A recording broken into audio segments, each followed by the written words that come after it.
Gloire à notre Dieu, nous bénissons le nom de l'Éternel Dieu pour ses bienfaits dans nos vies.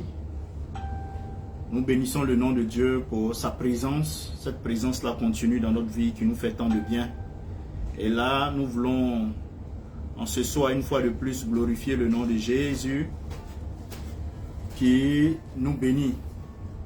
Jésus qui fait de nous des qualifiés et des privilégiés pour encore être autour de lui, recevoir de lui, être béni par lui. Nous allons ensemble élever la voix et honorer le nom de notre Dieu pour ses bienfaits dans nos vies. Bénis le nom de Jésus-Christ pour sa grâce qui est répandue sur nous, pour ce qu'il nous a tant aimés et pour son sacrifice unique. Ce sacrifice-là qui nous a donné le ticket du salut, la rédemption, l'accès à la victoire, l'accès à la présence du Père. Prions ensemble et bénissons le nom de ce Dieu-là. Excellent Père, nous voulons bénir ton nom, te dire merci pour tes bienfaits dans nos vies. Merci pour ce moment que tu permets. Merci pour cette grâce continue de nous permettre d'être dans ta présence. Merci surtout parce que tu nous enseignes et qu'au travers de tes enseignements, nous sommes matures. Au travers des enseignements, nous devenons aptes à connaître la plénitude de ta volonté pour marcher d'une manière qui t'honore, qui te glorifie. Notre but, Père, c'est vraiment de te plaire et d'obéir à ta parole, de nous soumettre à ta volonté, d'accomplir cette volonté sur la terre. Les endroits dans lesquels tu nous as permis de fouler pied, nous voulons accomplir là ta volonté pour que la joie te soit toujours accordée, pour que tu aies un regard agréable sur nous. Sois béni, sois élevé. Dieu de gloire, c'est dans le nom de Jésus que nous avons prié. Et ensemble, nous pouvons dire Amen. Recevez nos salutations, que le Saint-Esprit bénisse vos cœurs, bénisse vos vies et vous accorde d'avoir la paix de Dieu, cette paix-là qui ne suit pas toute intelligence et qui nous garde en Jésus, de sorte que nous puissions refléter les valeurs du royaume, refléter la puissance de Jésus, refléter Christ. Parce que c'est ce que le Seigneur veut. Paul l'a dit, nous sommes des imitateurs de Christ et nous devons faire comme Christ. Et nous sommes appelés à cela. Et aujourd'hui, dans ce schéma-là qui nous guide, qui guide cette vision, qui guide ce ministère, un ministère qui a un accent sur l'évangélisation, gagner des âmes. C'est vraiment ça la mission première de ce ministère. Et parler toutefois d'évangéliser, c'est vraiment ça, un thème qui nous est vraiment précis et qui nous tient vraiment à cœur. Ça va de soi, tous les autres thèmes que nous avons traités ont pour but de nous préparer. Et ça, je l'ai déjà dit, de nous préparer à ce combat-là sur le terrain. Le combat, il est aussi spirituel, mais il est aussi physique. Il faut aller sur le terrain gagner des âmes, il faut aller sur le terrain manifester la puissance du Seigneur, il faut aller sur le terrain manifester la gloire de Dieu au travers de la connaissance de la volonté parfaite de Dieu. Et tout ceci vient par l'enseignement. Notre Seigneur Jésus lui-même, il accomplissait des miracles, il enseignait, il accomplissait des miracles. Il enseignait, il accomplissait des miracles. Avant d'enseigner, il priait, il enseignait, il accomplissait des miracles et il nourrissait. Voilà, sur tous les aspects. Il délivrait, mais prière, enseignement, et puis maintenant les actions qui en découlaient. C'était ça l'attitude de notre Seigneur Jésus. Et nous, comme nous sommes ses imitateurs, nous allons dans ce même schéma. Aujourd'hui, nous sommes conviés par le Seigneur à ensemble réfléchir sur comment obtenir la puissance pour gagner les âmes. Comment obtenir la puissance pour gagner les âmes. Déjà, nous pouvons comprendre que si nous parlons d'obtenir la puissance pour gagner, c'est-à-dire qu'il y a soit une compétition ou soit un combat. Et ce thème déjà nous donne une directive très claire. il faut gagner, c'est-à-dire il faut obtenir, il faut pouvoir avoir des personnes. Pour le Seigneur, bien sûr. Et avoir ces personnes, ça sous-entend une stratégie, ça sous-entend des stratégies qu'on met en place, ça sous-entend une organisation qu'on met en place, ça sous-entend une discipline qu'on met en place, ça sous-entend des actions sur soi et envers les autres que nous menons pour que nous puissions gagner des âmes à Jésus. Pour que nous puissions gagner des âmes à Jésus. Le Seigneur m'a fait la grâce, lorsque je préparais ces thèmes-là, d'étudier, en tout cas, de grands évangélistes, tels que Allen, tels que Osborne, tels que même le bishop Idahosa, tels que Billy Graham, et j'ai fait un résumé sur eux que je vais vous présenter à la fin pour dire que effectivement, gagner des âmes est un élément qui plaît au Seigneur. Qui plaît au Seigneur. Voilà pourquoi la Bible dit, lorsque quelqu'un accepte Jésus, une âme est convertie, elle est sauvée. Oui, il y a la joie au ciel. Le Seigneur est content. C'est l'un des éléments qui suscite la joie, qui peut t'emmener déjà à imaginer le sourire, le beau sourire de notre Dieu. Gagner des âmes. Et en tant que de bons enfants, nous aimons faire plaisir à nos parents.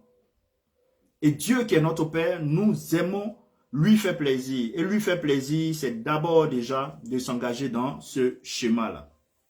Comment obtenir la puissance pour gagner les âmes? Hier à aujourd'hui, le Seigneur, lorsqu'il m'enseignait, il m'a dit, j'avais déjà préparé le message et il m'a envoyé à un passage. Il me dit, tout part de ce passage-là. Lorsque je préparais, je n'avais aucunement eu recours à ce passage, que nous connaissons tous d'ailleurs, qui est Jean 3, le verset 16. Car Dieu a tant aimé le monde qu'il a donné son Fils unique, afin que quiconque croit en lui ne périsse point, mais ait la vie éternelle. Donc le Seigneur me disait, quelle est la source de toute chose? Quelle est la source de mon action dans l'humanité? Quelle est la source de mon action dans ta vie? Et encore lui-même, il me donne la réponse. Il dit, mon grand amour. Mon grand amour. Donc, il me dit, obtenir la puissance pour gagner les âmes, il doit d'abord avoir un prérequis. Le prérequis, pour pouvoir obtenir cette puissance-là, pour aller gagner les âmes, c'est de manifester de l'amour. Il faut déjà avoir de l'amour pour les âmes perdues. Il faut déjà avoir de l'amour pour les âmes perdues. Et ça, le Seigneur me le disait. Il dit par la suite que, tout simplement parce que l'amour consiste à perdre pour un temps afin de le retrouver d'une manière glorieuse. L'amour t'emmène à mourir en toi-même pour un temps, de sorte à ce que tu puisses te retrouver de façon glorieuse, ou retrouver ce que tu as momentanément perdu de façon, tu retrouves cela de façon glorieuse. J'ai dit, Seigneur, je ne comprends pas. Il dit, mais quel a été le cas de Jésus? J'ai dit, il a perdu Jésus pendant un temps sur la croix, mais Jésus est rentré dans la pleine gloire. Mais il a tant aimé qu'il a fait quoi? Il a fait un sacrifice de notre Seigneur Jésus. Il a fait de Jésus un sacrifice. Et nous aussi, si nous disons que nous aimons les âmes, nous allons être à même aussi de faire un sacrifice. Pour notre Seigneur Jésus, pour Dieu le Père, le sacrifice utile était de permettre à ce que Dieu le Fils, en Jésus, se sacrifie pour nous. Mais pour nous aujourd'hui, quel est le sacrifice qu'on peut faire pour gagner des âmes? Et il poursuit en me disant, à la suite de l'amour, il faut maintenant croire en ce sacrifice rédempteur de Jésus et y être. Quand tu y es, ça va nourrir en toi, ce désir-là d'aller vers les autres et ça va susciter la venue du Saint-Esprit sur toi. Et à partir du moment où le Saint-Esprit survient sur toi, il y a la puissance qui va être communiquée par le Saint-Esprit pour que dans cette dimension d'aller, tu y ailles en tant que vainqueur pour atteindre l'objectif. Tout ce que je suis en train de vous dire n'est même pas écrit. Donc le Seigneur résume en disant, avant même de chercher à obtenir la puissance, pour gagner les âmes, il faut déjà aimer les âmes. Et comme tu aimes les âmes, tu vas faire un sacrifice. Le sacrifice, ça peut être quoi? Ça peut être ton temps. Ça peut être ton argent. Ça peut être ton intelligence, ton savoir. Mais ton temps que tu prends pour aller évangéliser, le Seigneur va te redonner ce temps-là dans la gloire. Ton argent que tu prends pour aller évangéliser, le Seigneur va te redonner cet argent-là dans la gloire. Ta connaissance que tu utilises pour aller évangéliser, le Seigneur va te le redonner dans la gloire. C'est ce que le Seigneur me disait. Pour fortifier quelqu'un parmi nous.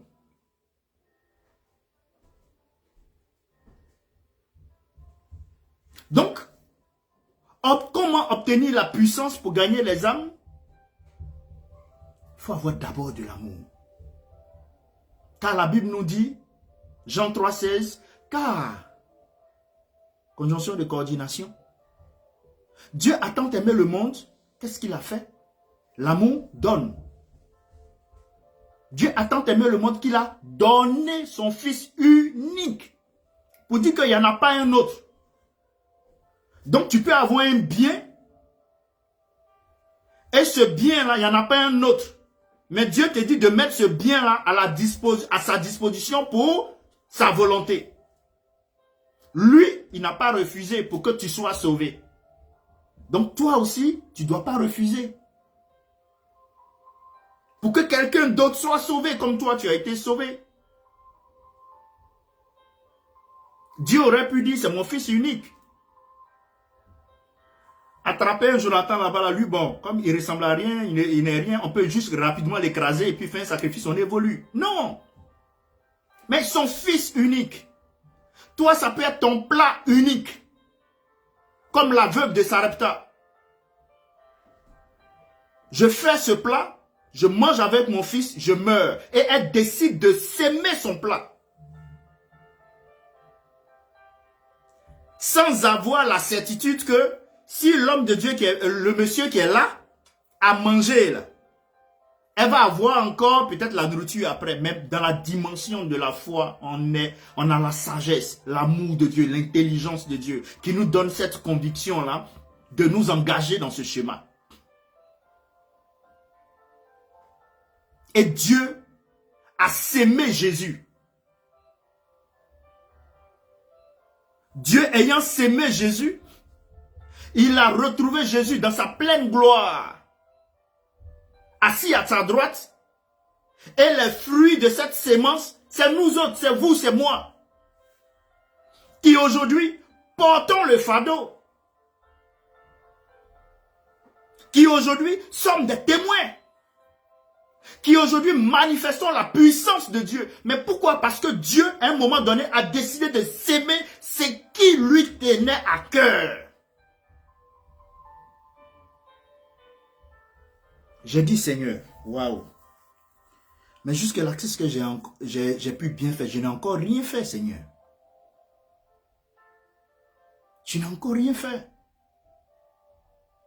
Qu'est-ce que je peux bien semer pour avoir un tel impact?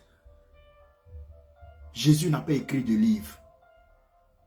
Il a eu un ministère court, seulement de 3 ans et demi.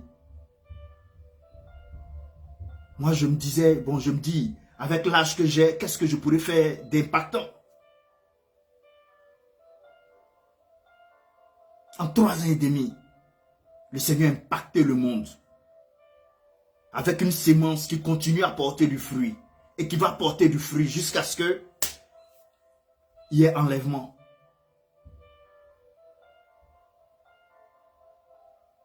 et même plus. Donc, frères et sœurs, c'est un message que le Seigneur m'a donné pour moi, et moi j'ai bien compris. Je le partage avant même de commencer l'enseignement. Hein. Ce n'est pas du tout écrit, tout ce que je viens de vous dire. C'était ma communication entre le Seigneur et moi.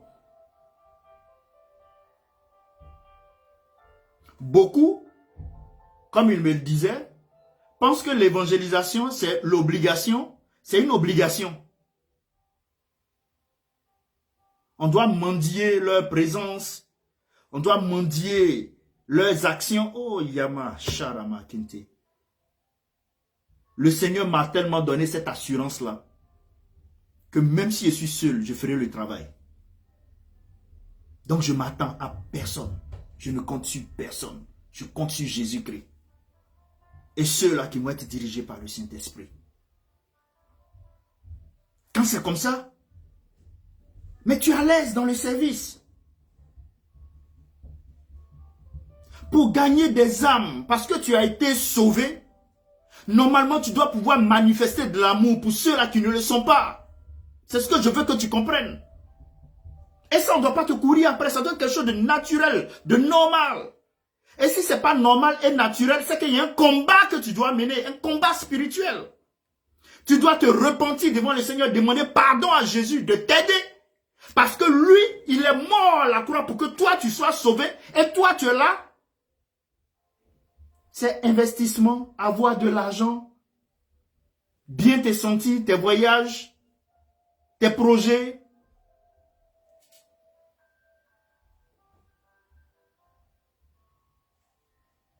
Jésus n'est pas mort pour nos projets, il est mort pour qu'on ait le salut. Quel est le projet, quel est le travail qu'on va encore retrouver au ciel que tu es en train de mener? L'épargne que tu es en train de faire, on va encore le retrouver au ciel? Si le ciel est ta destination,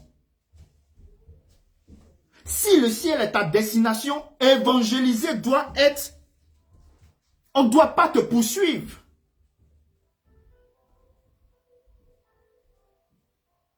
Tu dois être celui-là même qui court, qui est attaché à une structure qui est à l'évangélisation. Quel est le programme? Quelles sont les actions? Quelles sont les activités? Qu'est-ce qu'on peut faire? Qu'est-ce qu'on doit faire? Et toi-même avec le Seigneur, qu'est-ce que tu peux faire?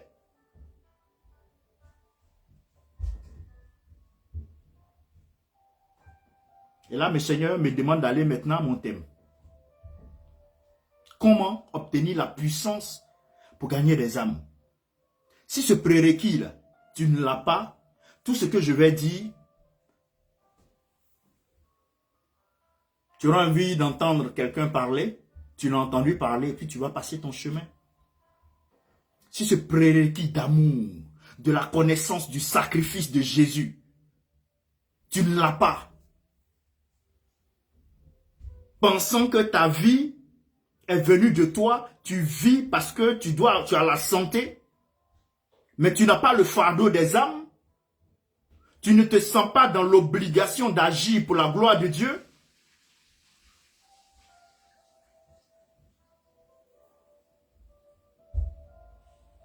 Comme j'aime à le dire, il y a problème. Frères et sœurs, pour obtenir la puissance, pour gagner des âmes, dans le thème, il y a puissance, gagner des âmes et évangélisation qui interviennent. Donc, je vais essayer de donner une définition et en même temps, à l'intérieur des définitions, faire ressortir quelques vérités qui doivent nous encourager. Moi, en tout cas, en tant que prophète de Dieu, je suis un prophète évangéliste, enseignant.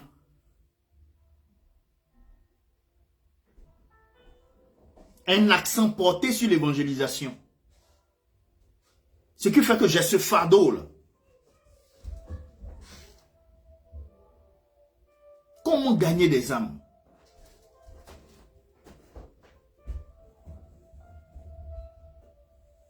Comment faire pour que les autres, comme moi, soient libérés de l'oppression satanique? ait les rudiments nécessaires, même si c'est peu, c'est déjà une sémence. Dieu, notre Seigneur Jésus, qui a la capacité, le principe, la formule magique pour la multiplication, activera cela en temps voulu, selon son calendrier, dans la vie des uns et des autres. Mais moi, à mon niveau, il m'a dit, va, je vais, parle, je parle. Avec conviction qu'il agira. Et je continue mon chemin. Puissance. Dans le cadre biblique, la puissance, vous allez voir qu'elle se réfère souvent à, on va dire, l'énergie, la capacité, la force, bien sûr divine, qui est donnée par le Saint-Esprit pour accomplir des actes en accord avec la volonté de Dieu. Et là, lorsqu'on se retrouve en Actes chapitre 8, il est dit, mais vous recevrez une puissance lorsque le Saint-Esprit viendra sur vous. Et vous serez alors mes témoins à Jérusalem, Judée, Samarie et jusqu'aux extrémités de la terre. Donc d'une façon croissante, crescendo. Vous recevrez une puissance, le Saint-Esprit survenant sur vous et vous serez mes témoins. Et vous allez voir que lorsqu'on se retrouve dans le langage grec, on va vous parler de, dans les textes originaux, c'est mis dynamis. Hein? Dynamis qui veut dire force miraculeuse. Donc, cette force miraculeuse, nous l'avons. Pourquoi? Parce que nous sommes déjà animés de l'amour de Dieu. Ça veut dire qu'on a déjà accepté Jésus comme Seigneur et Sauveur. C'est à partir de cet instant que maintenant il dit, vous recevrez une puissance. Si dans ton cœur, tu n'es pas encore en paix avec Jésus, tu n'es pas encore en accord avec Jésus, tu ne pourras pas recevoir cette puissance. De ce fait, tu ne pourras pas avoir la puissance pour gagner des âmes. Ton amour pour Jésus, ton amour pour les âmes t'emmène à être en accord avec Dieu. Donc là, tu ne vas pas dormir sur le péché. Tu ne vas pas côtoyer le péché. Tu ne vas pas dormir dans la paresse. Tu ne vas pas rendre prioritaire tes affaires par rapport aux affaires de Dieu.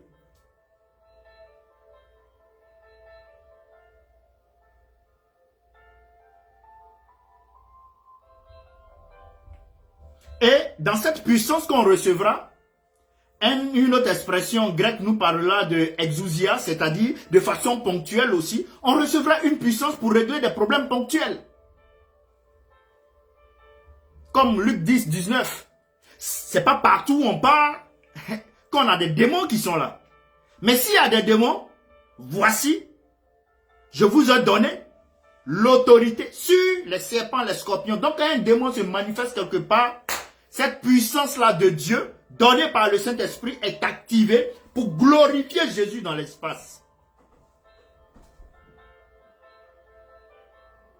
Comment obtenir cette puissance? Avoir de l'amour pour Dieu. Ne pas dormir sur le péché, se repentir. Être en accord avec notre Seigneur. Avoir ses deux pieds en Jésus. Je vais en revenir. Tu meurs à toi-même, comme je l'ai dit un peu plus haut. Et tu pourras maintenant rentrer dans cette dimension où Paul l'a tellement compris. Il dit, waouh, frères et sœurs, ce n'est plus moi qui vis, c'est Christ qui vit en moi. Qui peut dire qu'aujourd'hui, c'est Christ qui vit en lui? Quel est le pourcentage de ton temps connecté au Seigneur, en train de méditer ta parole, en train de parler de Jésus par rapport à ton travail, l'effort que tu mets dans ton travail? Au travail, à l'école, tu n'es jamais en retard. Mais les temps de rencontre, de prière, on doit t'envoyer un message d'abord avant que tu ne te connectes. On doit t'appeler d'abord avant que tu ne te connectes. On doit mendier la présence des gens dans la présence de Dieu. Waouh, sacrilège.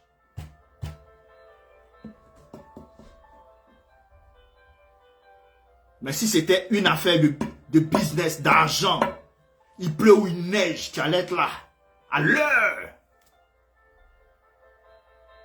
Qui d'entre vous à qui on dit, bon, viens prendre au moins 500 000, 600 000 francs demain à 6 heures, et puis la personne dit non, 6 heures c'est trop tôt. Bon, moi, si 500, 600 000, c'est pas, je serai disponible à 8 heures. Qui fait ça? Mais si c'est Dieu, vous dormez, vous avez sommeil, vous êtes fatigué. Et vous voulez manifester la puissance de Dieu. Ça ne va pas. C'est contradictoire.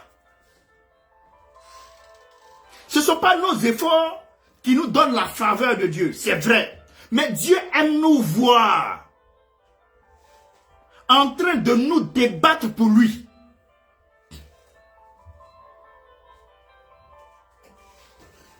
Si au moins, avec lui tu es en retard, et puis avec ton travail tu es en retard, avec ton école tu es en retard, on peut comprendre que tu n'as pas fait un choix naturel.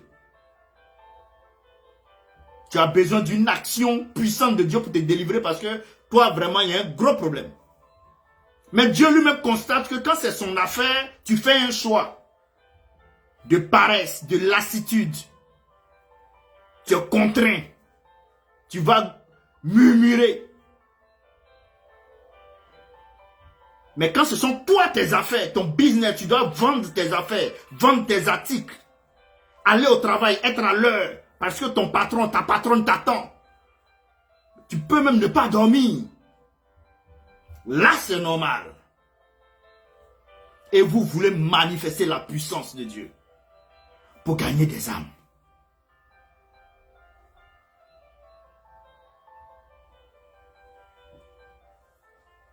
Gagner des âmes. C'est le fait d'amener les gens à la connaissance de Jésus-Christ, à l'acceptation du salut. À la connaissance de Jésus-Christ, à l'acceptation du salut.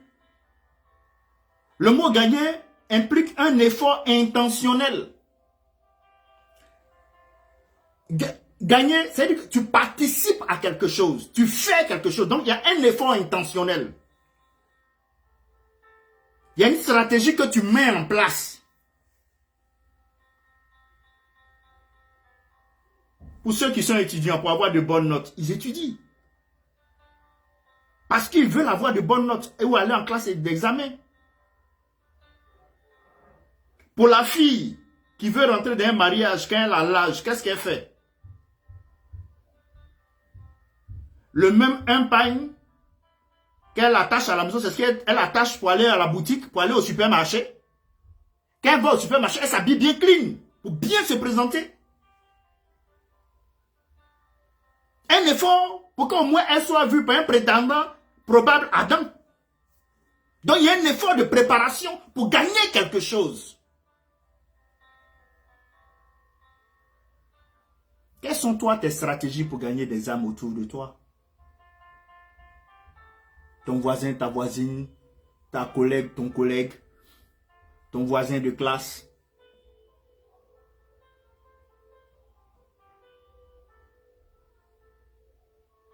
Donc gagner des âmes, c'est un effort intentionnel, c'est volontaire. Pour emmener les gens à accepter Christ. Et lorsqu'on se retrouve, je vais prendre 1 Corinthiens. Vous avez votre Bible à côté, vous pouvez... 1 Corinthiens 9, 19, 22, on va lire ensemble. 1 Corinthiens 9, 19, 22, il est dit, en effet, bien que libre vis-à-vis de tous, je me suis fait l'esclave de tous afin de gagner le plus grand nombre. Avec les Juifs, j'ai été comme un Juif afin de gagner les Juifs. Avec ceux qui sont sous la loi de Moïse, comme si j'étais sous la loi, bien que n'étant pas moi-même sous la loi, afin de gagner ceux qui sont sous la loi. Avec ceux qui sont sans la loi, comme si j'étais sans la loi, bien que je ne sois pas sans la loi de Dieu, puisque je me conforme à la loi de Christ, afin de gagner ceux qui sont sans loi. J'ai été faible avec les faibles, afin de gagner les faibles. Je me suis fait tout à tous, afin d'en sauver de toute manière quelques-uns, nous dit Paul. J'aimerais que vous puissiez retenir ici avec Paul.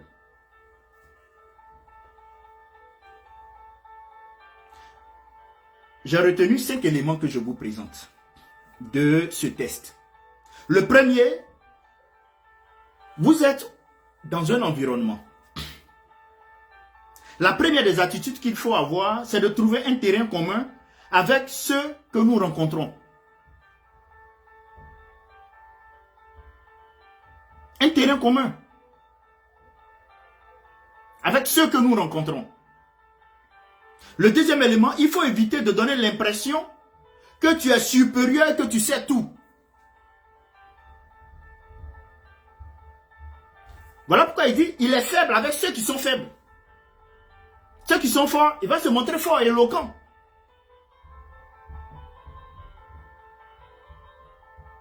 Troisième élément, il faut donner aux personnes avec qui on échange le sentiment qu'ils sont acceptés tels qu'ils sont. Éviter les guerres de dreads, de coiffure, de vêtements, de scarification. Dans un premier temps, lorsque tu vas parler de Jésus, après le Saint-Esprit va faire le travail. Parce que le salut n'est pas conditionné par la scarification, et puis par le voile, et puis par la grosse jupe, ou bien le costume. Non! Le salut, c'est accepter Jésus comme Seigneur et Sauveur, point. Quelles que soient tes scarifications. Scarifications, ce sont les tatouages. Mais beaucoup sont déjà bloqués par ça. Par les dreads, par les coiffures. Bon, moi j'ai déjà là c'est deux teintes. Ça aussi, ça peut choquer certaines personnes. 2 saisons, c'est bon, 2 niveaux. Par exemple. Et il poursuit encore dans sa réflexion, Paul. Il faut se montrer sensible à leurs besoins et leurs préoccupations. Il finit par dire, il faut chercher des occasions maintenant de leur parler de Jésus. Dans ton entourage. Avec tout ce que je viens d'évoquer comme élément, qu'on peut même balancer dans le côté stratégique pour gagner des âmes. 2 fois, la Bible, Proverbe nous dit que un cadeau donne le sourire. Mais tu peux offrir un cadeau à quelqu'un et cela va te donner la latitude de lui présenter Jésus. Ici, par exemple, pour parler aux itinérants, même si c'est en anglais, c'est un peu difficile pour l'instant, mais on le fait quand même. Tu peux leur payer une boisson chaude. Mais le temps que tu lui as payé itinérant, dans mon pays d'origine, ça correspond à SDF. Ou clochard en Europe. Pour leur présenter Jésus. Mais il faut, tu sais que il a faim, il n'a pas d'abri, il n'a pas de vêtements. Donc tu peux lui apporter un vêtement, tu peux lui apporter de la nourriture, abri. Pour l'instant, les moyens ne permettent pas, on ne peut pas apporter d'abri. Mais au moins ça, et en lui donnant ça, ça te donne, il va t'accorder au moins 5 minutes. Mais dans 5 minutes, tu peux glisser, Jésus t'aime. J'échangeais dernièrement avec un athée. Bon, il s'est dit athée en France. Hier ou avant-hier. Mais je ne suis pas rentré dans 1000 discours. Je lui ai dit de façon très directe, Jésus t'aime. Et il me répond, il espère bien. J'ai dit oui, sincèrement, Jésus t'aime. Car il est mort. Il est mort pour toi à la croix. Il nous a aimés lorsque nous étions déjà pécheurs. Et c'est là qu'il a motivé à aller même à la croix. Et c'est ce même amour-là que je vous demande d'avoir pour les âmes.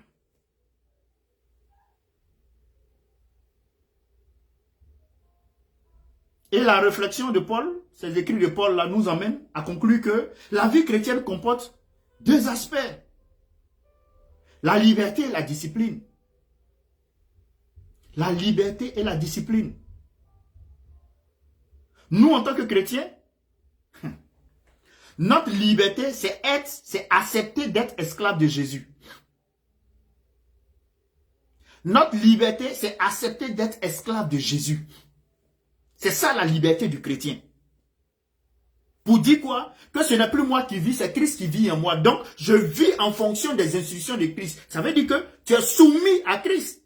Donc, ce n'est pas ta volonté que tu fais. Donc, tu n'es pas libre. Selon la définition de la liberté du monde. Mais nous sommes fiers de ça. D'avoir un maître aussi merveilleux et doux. Parce qu'il dit que son joug est doux et léger. La discipline. Parce que cela demande un travail soutenu. Renoncer à soi-même. Une préparation astreignante.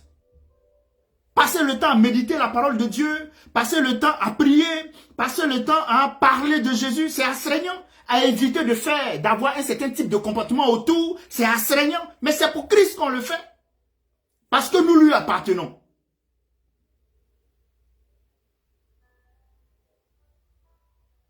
Et c'est ainsi que nous gagnerons des âmes.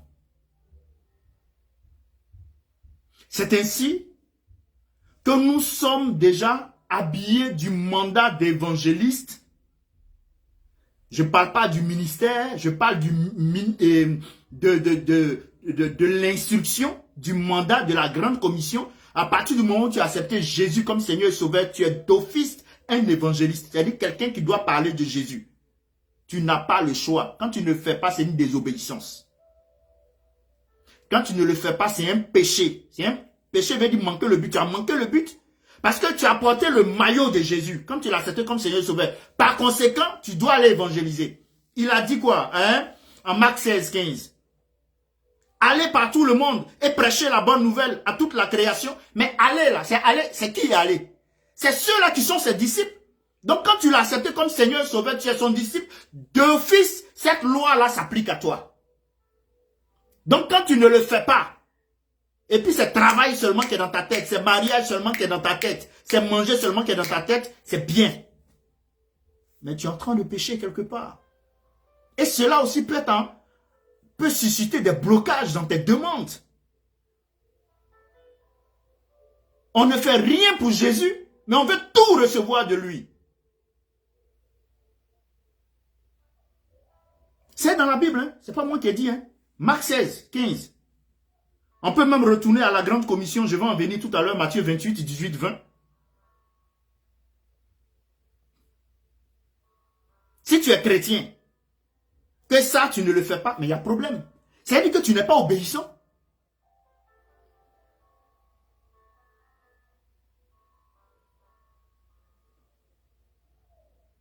Donc, notre thème nous a emmené à parler de la puissance, à parler du fait de gagner des âmes, à parler aussi de l'évangélisation.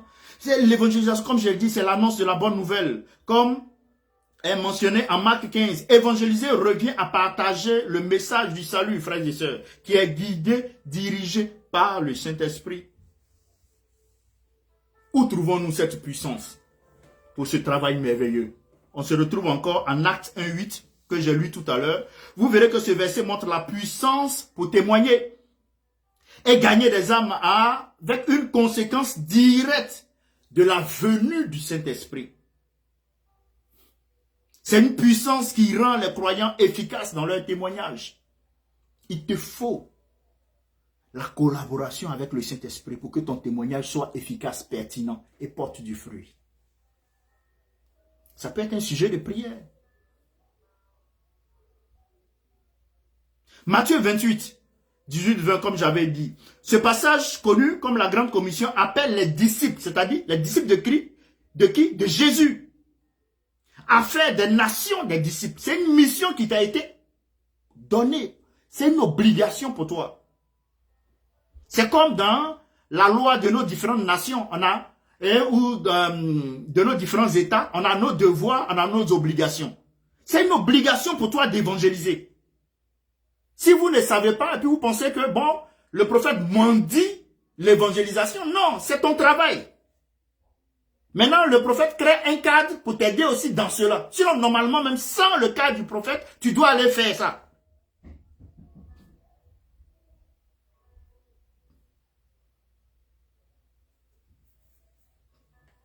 Et vous verrez que Jésus commence par rappeler son autorité. Tout pouvoir m'a été donné.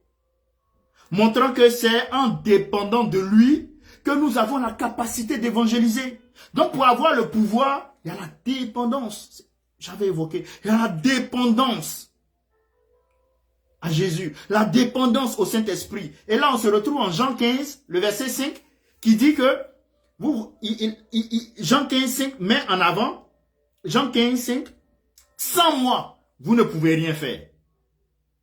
Sans moi, vous ne pouvez rien faire. Vous verrez que la relation avec Jésus est essentielle pour être efficace dans l'évangélisation. Sans lui, tu ne peux rien faire. Lui qui? Lui Jésus, tu ne peux rien faire. Plus nous restons connectés à lui, plus nous recevons de force et de sagesse. C'est la raison pour laquelle j'ai institué les enseignements. C'est la raison pour laquelle j'ai institué des temps de prière, des temps d'enseignement, des temps, oui. Pour que, après chaque 6 mois, lorsqu'on rentre dans un programme d'évangélisation, on soit aguerri. Mais qui sont ceux qui participent? Les gens ne participent pas parce qu'ils se disent que aller au programme d'évangélisation, c'est une prestation. C'est une prestation, je vais, c'était une prestation, je vais, je joue mon rôle et puis je pars à la maison. Mais vous n'avez pas encore compris. Vous avez vu un militaire qui ne se forme pas. Et puis on dit il y a guerre. Et puis il est devant en train de courir pour partir. C'est la même attitude-là que certains ont. Personne ne participe au temps de formation, d'enseignement. Mais quand on dit il y a un conflit là, ils sont devant. Mais ce sont les mêmes là qui vont aller prendre les armes là-bas pour tirer sur leurs amis. Sans s'en rendre compte. Sans s'en rendre compte. Plus nous restons connectés à lui, plus nous recevons de force et de sagesse. Vous allez voir les hommes de Dieu dont je vais parler en finissant. Dieu a donné une vision singulière à chacun. Mais quand tu es attaché à cet homme de Dieu, par exemple, tu ne participes pas à ses enseignements, c'est temps de prier. Mais comment tu connais sa vision? Pour t'inscrire là-dedans. Si tu ne connais pas ta vision, tu deviens un mercenaire. Parce que là, tu viens juste pour une prestation et puis tu pars. Sans connaître la vision. Il faut connaître la vision. Timothée connaissait la vision de Paul.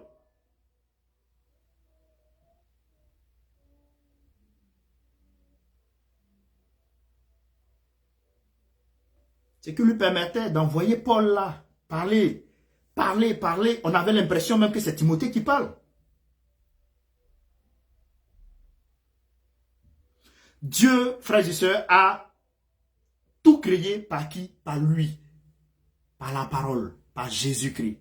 Si on n'est pas connecté à lui, on ne pourra pas avoir la sagesse nécessaire. On ne pourra pas avoir la force nécessaire pour évangéliser et gagner des âmes. Rien de ce qui a été créé n'a été fait sans lui. Tout a été fait par elle, la parole. Rien de ce qui a été fait n'a été fait sans elle, la parole.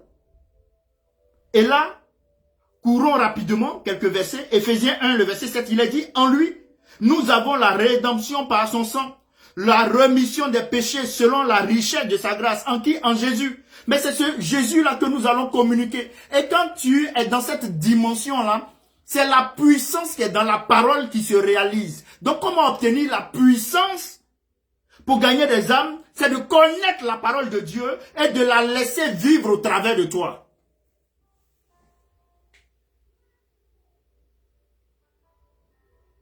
Éphésiens 1, 11 nous dira, en lui, nous sommes aussi devenus héritiers, ayant été prédestinés suivant la résolution de celui qui opère toutes choses d'après le conseil de sa volonté, En qui encore? En lui, en Jésus. Tu deviens héritier. Héritier de quoi? Héritier de quoi? Mais de la toute-puissance de Jésus. De son intimité avec le Père, de son intimité avec le Saint-Esprit. De la manifestation de cette puissance-là au quotidien. Tu hérites de cela.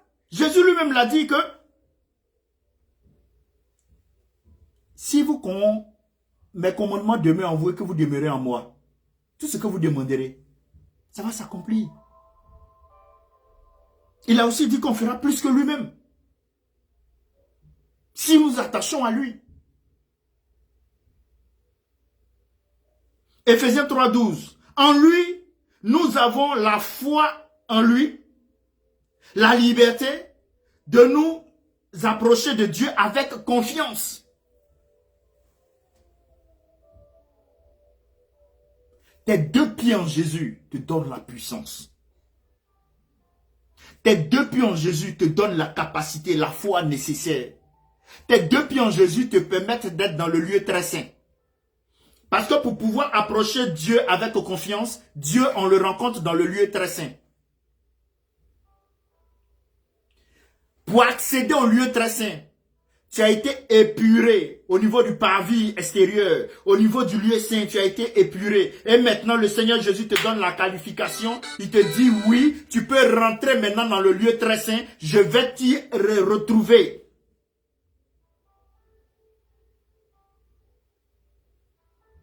Mais ça montre un effort aussi de ta part.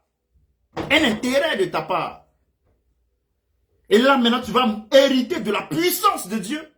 Pour la mission qu'il t'a enseignée, une mission déjà naturelle qui est de gagner des âmes.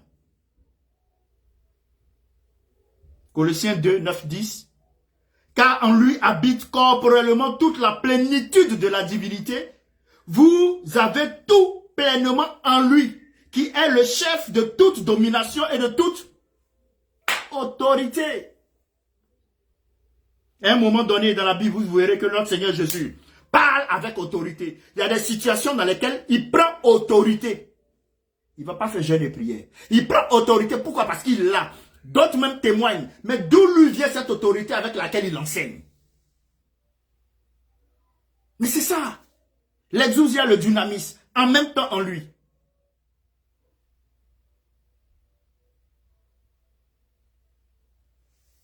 Colossiens 1, 17 nous dit, en lui, toute chose subsiste. En lui, Jésus, toute chose subsiste. La puissance pour gagner des âmes subsiste en Jésus. La puissance pour gagner des âmes subsiste en Jésus. La puissance pour gagner des âmes subsiste en Jésus.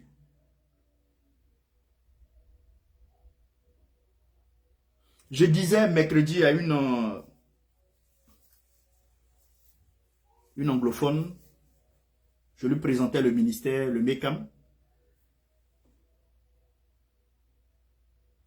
Comment est-ce que je peux quitter l'Afrique pour le Canada pour venir créer une église, parler de Jésus autour de moi? Je vis comment? Permettez-moi de dire une blanche qui me pose la question. Je lui ai dit que c'est parce que j'aime Jésus et que je lui suis obéissant. Elle dit ça la dépasse. Oui, ça doit vous dépasser, mais j'aime Jésus et je lui suis obéissant. C'est ce qui a créé ce mouvement. Et je ne le cache pas partout où je passe. Je ne le cache pas partout où je passe. Dieu ne peut pas t'oindre, te donner des qualifications, et puis tu vas laisser ces qualifications-là s'éteindre par tes projets personnels, alors que tu dis que ce n'est plus toi qui vis, c'est Christ qui vit en toi. Mais en ce moment, pourquoi est-ce que tes projets personnels sont prioritaires sur la volonté de Dieu dans ta vie? Ou sur les projets de Dieu? Sauf si Le Seigneur, Saint-Esprit t'a dit, toi, sois milliardaire pour financer des églises, financer des ministères. Tu deviens financier. Là, on comprend que tu es celui-là comme les femmes dans l'équipe de notre Seigneur Jésus qui soutenait le ministère avec les moyens financiers, comme Lydie qui soutenait le ministère de Paul financièrement. On comprend. Là, au moins, on peut comprendre qu'il faut prier pour que la vendeuse de poupes, ça marche. Parce que c'est son argent qui nous permet de faire les campagnes d'évangélisation. Mais toi, même ton argent, on ne voit pas.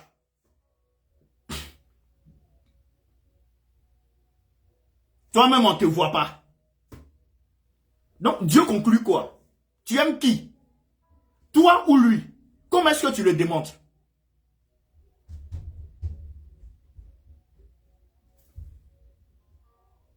Tu aimes plus ton mari que Dieu? Tu aimes plus ta femme que Dieu? Il vous a fait la grâce d'avoir les enfants. Bon là, maintenant, on abandonne Dieu. Il faut prendre soin des enfants.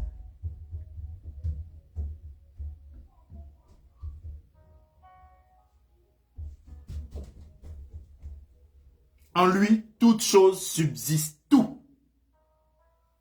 Tout subsiste.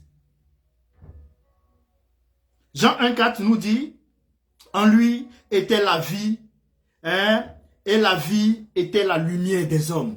En Jésus. C'est en lui que nous avons la puissance. Celui qui n'a point connu le péché, et il l'a fait devenir péché pour nous, afin que nous afin qu'en lui nous devenions justice de Dieu. Comme le dit 2 Corinthiens 5, 21.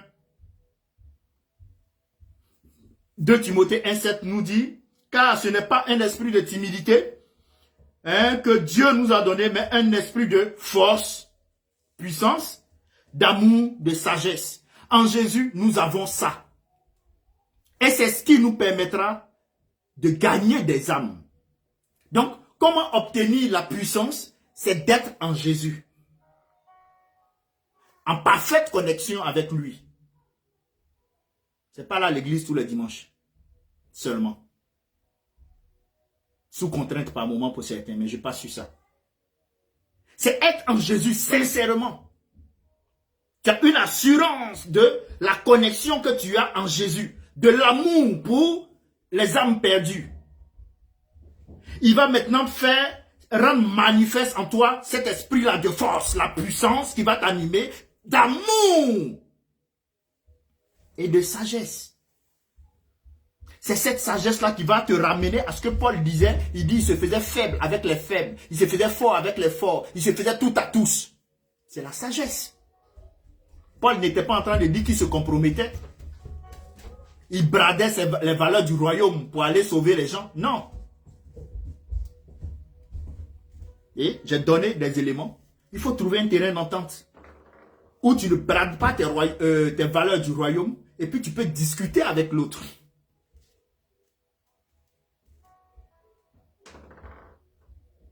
C'est comme, j'ai croisé une dame ici, lorsque j'allais évangéliser dans un parc.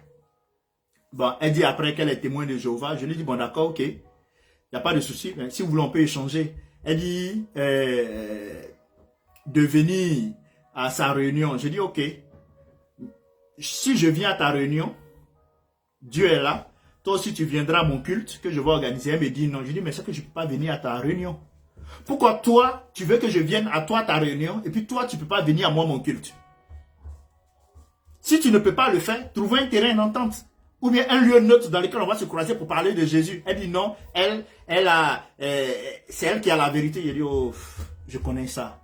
Je connais tous les arguments des témoins de Jéhovah.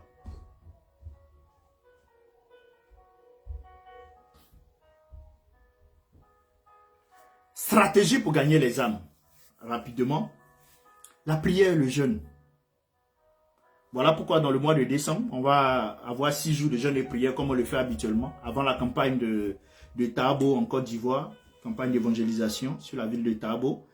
Et la prière prépare le terrain spirituel pour l'évangélisation. En priant, nous demandons à Dieu de toucher le cœur et de nous guider vers ceux qui sont prêts à entendre le message. Beaucoup de personnes, comme cette dame que je viens d'évoquer, ils ne sont pas prêts à entendre autre chose que ce qu'on leur a dit. Quelle est ta relation avec Jésus? Tu connais Jésus? Elle dit non, son conseil dit que Jésus t'envoie. Là, tel écrit que ses anciens ont écrit. Il dit, mais toi-même, tu connais Jésus. Jésus, là, il veut qu'on ait une relation personnelle avec lui. Qu'est-ce que tu sais de Jésus personnellement? La dame ne peut pas répondre. Bon, peut-être que comme je parlais un anglais en Agni aussi, peut-être que c'est ça. On va améliorer l'anglais. Acte chapitre 4, le verset 31 nous dit, où les disciples, après avoir prié, furent remplis du Saint-Esprit et prêchèrent avec audace. Donc ici, la stratégie première, c'est la prière et le jeûne. Ça nous permet déjà de manifester cette puissance-là du Seigneur pour gagner des âmes. Deuxième, c'est la dépendance du Saint-Esprit. Il nous faut, frères et sœurs, être dépendants au Saint-Esprit. Vous verrez que comme dans Acte 8, 29-35, où Philippe, il a été guidé par le Saint-Esprit pour parler à l'eunuque éthiopien. Frères et sœurs, en restant à l'écoute du Saint-Esprit, nous pouvons atteindre des âmes de manière divine. Au moment opportun, avec les bons mots. Regardez, notre Seigneur Jésus, il s'est rendu à Gadara. Pour qui? Pour une seule personne. Et la seule personne qu'il a pu trouver là, cette personne est devenue la première évangéliste dans la Décapole pour 10 villes. Donc tu peux aller pour une campagne d'évangélisation. Si tu es connecté au Saint-Esprit, le Saint-Esprit t'amènera à savoir que il y a des personnes avec qui il ne faut pas perdre du temps. Dans les échanges, non. C'est que la personne n'est pas prête. Il y a ceux qui sont prêts, qui sont assoiffés. Ceux-là manifestent un désir d'entendre la parole de Dieu. Ceux-là aussi qui sont prêts dans les équipes d'évangélisation, ils manifestent un désir d'aller sur le terrain. Donc, Jésus se déplace dans un endroit, Jésus se déplace dans une famille pour aller sauver une seule personne qui va impacter des millions de personnes. C'est ce qu'il a fait pour le fou de Gadara. Quand il a guéri, il voulait le suivre, il dit tché, ça aussi. C'est-à-dire, va, retourne-toi. Va, il est parti, va dans ta famille. Il allait annoncer l'évangile avant même que le Saint-Esprit ne descende sur Pierre et son équipe, les 120. Lui, il avait déjà commencé à évangéliser, parler de Jésus, témoigner de Jésus. Voici ce que Jésus a fait. Parce que tout le monde connaissait son avant, qui était attaché au sépulcre, qui était quelqu'un qui faisait peur, qui était avec des milliers de démons en lui, qui brisait les chaînes, qu'on attachait, qui dormait dans les cimetières. Tout le monde était au courant de ça. Maintenant, on le retrouve bien habillé, propre, lucide. Donc son avant, son après, il donne un témoignage qui est pertinent. Ça touche 10 villes. Toi, ton passé, ton présent, il y a différence.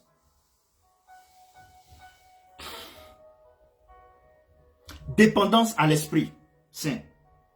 La connaissance de la parole de Dieu. Oui. Tu peux lire à toi seul chaque fois la parole. Tu peux ne pas comprendre. Ces temps d'échange nous permettent de comprendre. Nous permettent de comprendre.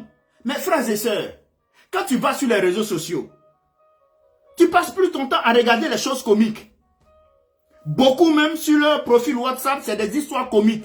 Pour mettre même versets bibliques là, pour qu'on puisse savoir qu'ils sont chrétiens, mais ils ont peur, ils ont honte. Mais c'est pour mettre des trucs comiques.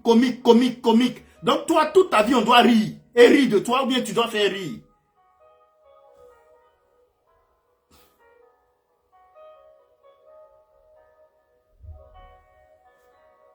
On peut rire un jour, 2 jours, mais quand même, ça ne doit pas être ça tout le temps. Ton élément de communication, parce que je vais en arriver. Aujourd'hui, les WhatsApp, les Facebook, tout ce qui est réseaux sociaux, ce sont des éléments de communication que les anciens dans les pionniers ont utilisé. C'était pas encore ces réseaux sociaux là, mais ils ont utilisé ces canaux là pour impacter des millions de personnes. Nous avons l'opportunité aujourd'hui d'utiliser ça, mais c'est des trucs de comédie qu'on met.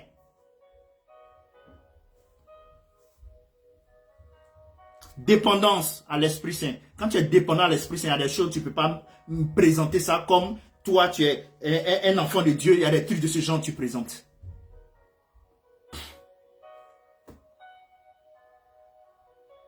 La connaissance de la parole, j'ai évoqué.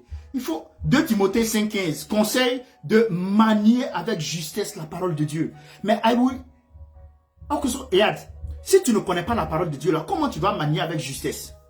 C'est quand tu connais la parole de Dieu en Christ que Dieu va te donner non seulement la force, mais il va te donner la sagesse, l'amour, la sagesse. Et c'est cette sagesse-là qui te permettra de manier avec justesse la parole de Dieu. Mais tu ne connais pas, tu ne médites pas, tu ne lis pas. On dit enseignement, tu ne viens pas. Temps de prière, tu n'es pas là, tu dors. Tu préfères le sommeil. Connaître la Bible nous permet de répondre aux questions, rassurer, de transmettre fidèlement le message de Jésus. Cela inclut l'étude de l'écriture, la méditation régulière. Il y a les témoignages personnels. Et je vais accélérer rapidement pour finir. Comme il est dit en Apocalypse 12, 11, mentionne qu'ils l'ont vaincu à cause de la parole de leur témoignage, du sang de l'agneau à cause de la parole de leur témoignage. Donc, notre témoignage personnel est important. Oui, Proverbe le dit, je ne sais plus exactement le chapitre, mais notre réputation est importante. Qu'est-ce qu'on dit de toi? C'est important. Ce qu'on dit de toi est important. C'est ça qui fait ton témoignage? Tu es dans ton travail, on ne peut même pas donner un bon témoignage que toi. Non, tu es toujours en train de critiquer, en train de murmurer, en train d'insulter les patrons. En train de critiquer tout le temps. Et puis demain, tu viens dire à la personne, Jésus, il faut donner ta vie à Jésus. Ça va aller où? Donc le témoignage est important. Et puis les relations et l'accompagnement. Il faut créer des relations sincères avec les gens. Il faut bâtir ces relations-là pour pouvoir les gagner à Jésus, pas à pas. C'est vrai qu'il y a beaucoup qui pensent que nous, en tant que serviteurs de Dieu, on doit vivre leur vie chrétienne à leur place. Eux, ils doivent demeurer dans le péché. Toi, tu dois prier pour eux. Ceux-là, il faut les abandonner. Il faut prier dans le secret pour eux. Il ne faut pas perdre ton temps. Passe à d'autres. Il y a des personnes qui souffrent réellement, qui ont besoin d'être sauvées. Pas des personnes qui viennent, non, j'ai des problèmes aujourd'hui, tu vas les aider un peu. Et puis maintenant, elles demeurent dans les problèmes sans écouter les conseils que tu lui donnes. Passe à autre chose. Passe. Déjà, elle a entendu que Jésus l'aime. Le Saint-Esprit fera son travail. Et il faut effectuer aussi des proclamations prophétiques de la parole. Frères et sœurs, déclarer la parole de Dieu et prophétiser sur les vies des gens peut briser les chaînes spirituellement et préparer leur cœur à recevoir Christ. Lorsqu'on se retrouve en Proverbe 18, 21, il est dit, il affirme que la mort et la vie sont au pouvoir de la langue. La mort et la vie sont au pouvoir de la langue. Donc, en proclamant la bénédiction, on peut libérer les cœurs on peut libérer les cœurs pour la parole de Dieu. Les cœurs qui sont meurtris. Mais quand tu proclames la vie, tu proclames la parole de Dieu, ça libère déjà ces cœurs-là, ça prépare ces cœurs-là à recevoir maintenant la semence. Et l'ensemencement se fait. Et pour se fortifier dans la mission de gagner des âmes, on peut se référer aux écrits de certains auteurs ou à la vie de certains auteurs, de certains hommes de Dieu. J'ai parlé de T.L. Osborne, premier pionnier de l'évangélisation de masse, converti très tôt à 13 ans, 17 ans, 18 ans il se marie, son épouse a 17 ans. Ils vont après en Inde, en tant que missionnaire, ça ne marche pas, ils reviennent encore aux États-Unis, après ils retournent, après son intimité avec le Seigneur. Tout cela que je vais citer, ce qui les caractérisait quand j'ai eu à les étudier, c'est quoi? C'est qu'ils n'avaient pas la barrière de la religion, des confessions religieuses. Ils ont compris que les confessions religieuses nous empêchent de travailler pour le Seigneur. Je ne suis pas en train de tuer ou de nuire aux confessions religieuses, mais je vais dire, aujourd'hui, les gens, à cause de titres de leur église, refusent de travailler pour le Seigneur et même bloquent les actions d'évangélisation dans certains lieux. Parce que ce n'est pas leur communauté qui fait évangélisation, ils ne participent pas. Ils vont même chercher à saboter. Et tous ceux-là, ils allaient partout, des grandes masses, tout le monde était dedans. Dans ces grandes masses-là, il y avait tout le monde dedans. Même les féticheurs étaient dedans, ils recevaient la guérison. Et quand tu sors du piège de la religion, tu deviens bon serviteur de Dieu. Paul était embrigadé par le judaïsme. Mais il était voilé, il ne voyait rien. Mais quand il a été libéré de ça, il a compris maintenant que non seulement les juifs, les non-juifs doivent avoir la bonne nouvelle. Donc toutes les fois que tu seras embrigadé par ta confession religieuse, tu seras limité. Parce que tu vas combattre ceux qui viennent servir le Seigneur. Certainement, ils ont été mandatés par Dieu. Tu penses que tu es le seul à être converti? Eh bien, le seul à avoir pour mission d'aller. Quelle est l'église ou bien quelle est la communauté qui va partout dans les lieux reculés sur la terre? Non! Il y a d'autres qui vont aller dans certains endroits, d'autres qui iront dans l'autre endroit. Donc si toi, ils arrivent chez toi, que tu peux les aider pour que le nom de Jésus soit glorifié, fais-le! Tu as quoi à t'opposer? C'est la sorcellerie. Mais nous tous, on dit on est chrétiens. Que le Seigneur nous aide. Vous allez prendre tel Osborne, pareil. Le bishop Benson Idahosa, pareil au Nigeria. Kenneth Hagin, vous allez prendre Allen, vous allez prendre Oral Roberts, vous allez prendre Billy Graham. Mais tous ceux-là sont sortis de ces pièges-là. Et ils ont mis l'accent sur la formation. Les enseignements que nous sommes en train de faire. Ils ont mis l'accent parce que c'est très important. Je vous ai dit en introduction, Jésus priait, il enseignait, et puis maintenant il manifestait la puissance. On prie, vous n'êtes pas là. On enseigne, vous n'êtes pas là. Et vous voulez manifester la puissance. Tu as manifesté ça comment? Tu as manifesté ça comment? Et puis vous êtes là, non, je suis là dans ma vie, je vieillis, je suis dans l'église, je vois rien. Mais c'est ça. Tu penses que c'est parce que tu as 60 ans, 70 ans, que tu es sage? Tu n'as rien compris. Tu n'as rien compris. Frères et sœurs, gagner des âmes demande une puissance que seul Dieu peut fournir par le Saint-Esprit. Cela nécessite une vie de prière, d'obéissance, d'amour pour les autres et de dépendance totale à Dieu. En pratiquant les stratégies bibliques, en étant attentif aux opportunités d'évangélisation et en s'inspirant des modèles d'évangélistes passés et même présents, nous pouvons être des témoins efficaces pour Christ. Ceux-là que j'ai eu à citer, Billy Graham, comme ça, c'est lui qui a commencé avec la télé. La télé. Ils ont utilisé la télé, ils ont utilisé la radio pour annoncer l'évangile. Les stades pour annoncer l'évangile. Leur vie pour annoncer l'évangile. Leur vie pour annoncer l'évangile. La majeure de ceux-là que j'ai cités, à part le bishop Idahosa, qui a reçu sa conversion à 21 ans. Tous les autres, c'est 13 ans, 13 ans, 13 ans, 13 ans, 13 ans, 13 ans, 17 ans, 13 ans, 17 ans. Et nous sommes là. On veut avoir les récompenses au ciel. Mais c'est notre quotidien, là, ce qu'on va avoir, manger, boire, c'est ça seulement qui nous intéresse. C'est ça seulement qui nous intéresse.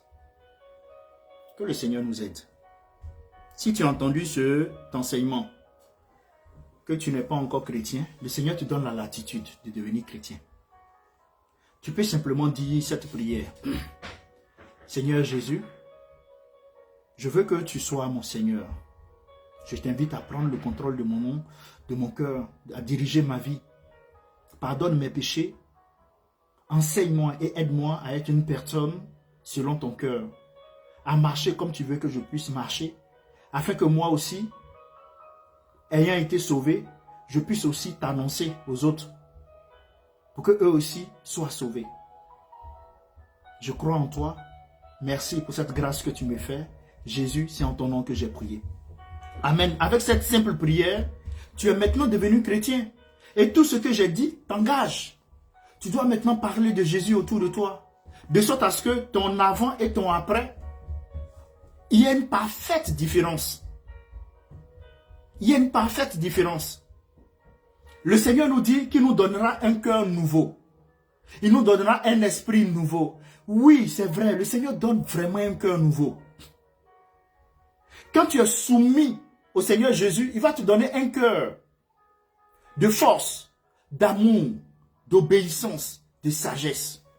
Il va te donner un cœur nouveau pour que tu puisses faire sa volonté. Parce que c'est ce cœur nouveau-là qui va te permettre maintenant de rentrer en obéissance à sa volonté. Sinon, sans ça, tu ne pourras pas. Jésus nous donne un cœur nouveau. Il faut le lui demander.